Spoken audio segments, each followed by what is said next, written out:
কবরস্থানে যান তো, ওদিকে যান আপনারা, একটু যাবেন, একটু গেলে আখিরাতের কথাটা স্মরণ হবে। ওখানে ছোট শিশুরা শুয়ে আছে, কিশোর যুবকরা আছে, আপনার মতো তাগড়া যুবক মুরব্বীরা আছে।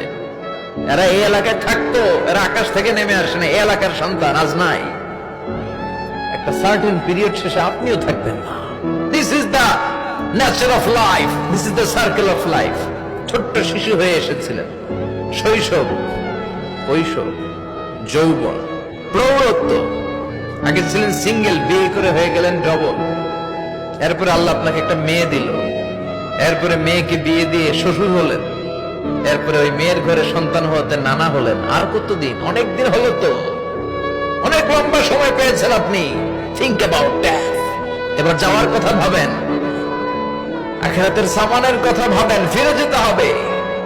কি শক্তিশালী যুবক, বার্ধক্য চলে আসলে লাঠি ছাড়া চলতে পারে না। কুচকুচে কালো দাড়ি সাদা হয়ে যায়, দাড়ির শুভ্রতা, বয়সের ভার, রং ধরা যৌবন জং ধরে শেষ, ঠিক কিনা?